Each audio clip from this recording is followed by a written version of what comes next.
ASN24 TV news channel కి స్వాగతం। ఈ రోజు సుజాతా నగర్ మండలం గ్రామంలో డాక్టర్ బిఆర్ అంబేద్కర్ కాలనీలో జరిగిన అంబేద్కర్ 134వ జయంతి వేడుకలు ఘనంగా జరిగాయి। ఈ జయంతి వేడుకలకు హాజరైన జిల్లా Congress party organiser secretary Pasupuleti Veerababu మరియు Bhupathi Srinu ASN24 TV news ఆధ్వర్యంలో మాట్లాడుతూ పేదవాళ్ల కోసం పనిచేసిన వ్యక్తి డాక్టర్ బాబాసాహెబ్ అంబేద్కర్ ఈ భారతదేశంలో ప్రజాస్వామ్యం మరియు హక్కులు కల్పించి డాక్టర్ అంబేద్కర్ గారు అని అన్నారు। ఈ కార్యక్రమంలో వివిధ సంఘం నాయకులు, పలు పార్టీ నాయకులు, అంబేద్కర్ వాదులు పాల్గొన్నారు। బిఆర్ అంబేద్కర్ గారు రాయబట్టి ఈరోజు మనందరం ఇలా స్వచ్ఛందంగా జీవిస్తున్నామని నేను ఈ అవకాశం ఇచ్చిన అందరికీ ధన్యవాదాలు తెలియజేస్తున్నాను। 34వ జయంతి సందర్భంగా ఈరోజు అంబేద్కర్ నగర్లో అంబేద్కర్ విగ్రహానికి పూలమాలలు వేసి అంబేద్కర్ యొక్క రచన విధానాన్ని ముందుకు తీసుకుపోతున్నటువంటి మన వేల్ భాస్కర్ అన్న వెంకన్నకు ఈ కార్యక్రమాన్ని ఇంత విజయవంతంగా నడిపించినటువంటి ఇక్కడ ఉన్నటువంటి ఈ సంఘ సభ్యులందరికీ ముందుగా అభినందనలు తెలియజేస్తూ మహోన్నతమైనటువంటి భారత రాజ్యాంగాన్ని నిర్మించినటువంటి వ్యక్తి డాక్టర్ బిఆర్ అంబేద్కర్। అంబేద్కర్ మన యొక్క చీకటి బతుకుల్లో వెలుగులు నింపినటువంటి మహోన్నతమైనటువంటి వ్యక్తి డాక్టర్ బిఆర్ అంబేద్కర్। తను పడ్డటువంటి కష్టాన్ని, తను గురైనటువంటి వివక్షకు నా యొక్క జాతి కానీ, నా యొక్క వర్గాలు కానీ ఇక ముందు ఇలాంటి వివక్షకు గురి కావద్దని భారత రాజ్యాంగాన్ని అనే మహోన్నతమైనటువంటి గ్రంథాన్ని ఈ భారతదేశానికి అందించినటువంటి మహోన్నతమైనటువంటి వ్యక్తి డాక్టర్ బిఆర్ అంబేద్కర్। జాతి వివక్షకు, కుల వివక్షకు వ్యతిరేకంగా ఉండాలని, ప్రతి ఒక్క కలిసిమెలిసి ఉండాలని కోరుకున్నటువంటి మహోన్నతమైనటువంటి వ్యక్తి డాక్టర్ బిఆర్ అంబేద్కర్। ఇవాళ భారతదేశం ఖచ్చితంగా మనం పుస్తకాల్లో చిన్నప్పటి నుండి చదువుకుంటా ఉన్నాం। భారతదేశం లౌకిక రాజ్యం అనే అందరం చదువుకుంటున్నాం, కానీ ఆచరణలో అది కనపడట్లేదు। కోరుకున్నటువంటి దేశం లౌకిక రాజ్యంగా పిలువబడుతుందంటే రాజ్యాంగాన్ని నిర్మించినటువంటి డాక్టర్ బిఆర్ అంబేద్కర్ యొక్క గొప్పతనం అని అది మన అందరం గుర్తించి ఇక ముందైనా మనం రాజ్యాంగాన్ని గౌరవించకపోతే ఎవరు కూడా ఈ భారతదేశంలో మనుగడ కరువైతుందని ఈ యొక్క వేదికగా మనం తెలుసుకోవాల్సిన అవసరం ఉంది।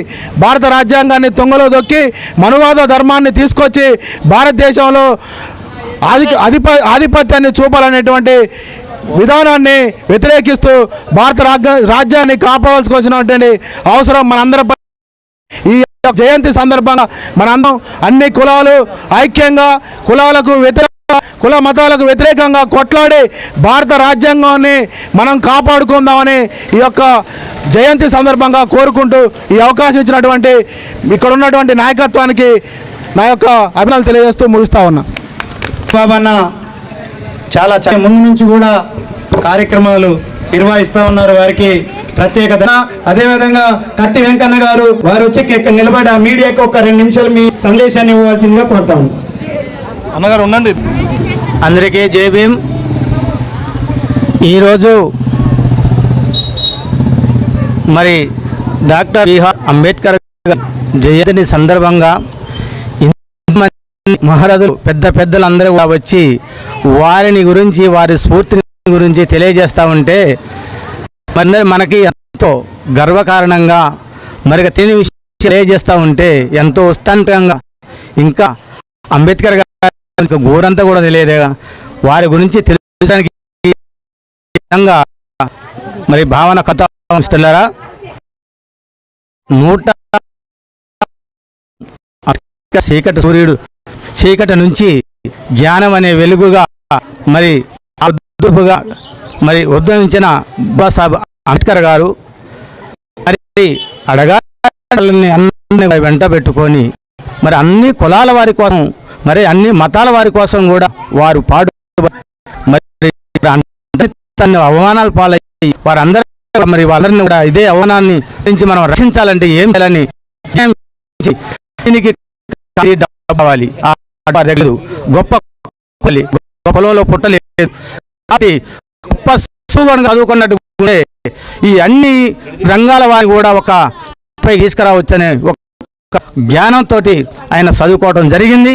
మరి ఆ చదువుకున్నారు కాబట్టి మరి వారి స్ఫూర్తిని తీసుకొని ప్రతి ఒక్క గవర్నమెంట్ హాస్టల్ కూడా చదువుకుంటున్నామంటే ఇవాళ వారు మనకి రాజ్యాంగ పరంగా మనకు అందిన ఫలం ఈ సందర్భంగా మీ అందరికీ కూడా ఒకసారి గుర్తు చేస్తున్నాను మిత్రులారా. మరి ఎందుకంటే అంబేద్కర్ గారే కనుక రాసి ఉండకపోతే కోణంలో ఇంకా కూడా అదే విధంగా మరి ఊరికి బయట వెలివేయబడ్డట్టుగా కూడా అంతరాంతో ఇంకా కూడా వెనకబడి ఉండి అందరూ కూడా అనుకూల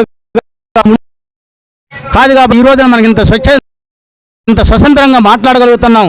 మరి స్వతంత్రంగా రాజకీయ పరంగా కానీ మరి కుల కానీ మత కానీ వాతో సమస్యగా ఉంటున్నామంటే ఇవాళ మనకు అందించిన మరి భావజాలాస్మడి అయిన రాజ్యాంగ పరంగా ఆయన హక్కులను మనకు అందించారు. కాబట్టి మరి వారికి కూడా కృతజ్ఞత భావంతో ఈ సందర్భంగా మీ అందరికీ ధన్యవాదాలు తెలుస్తూ జై తెలియజేస్తున్నాను.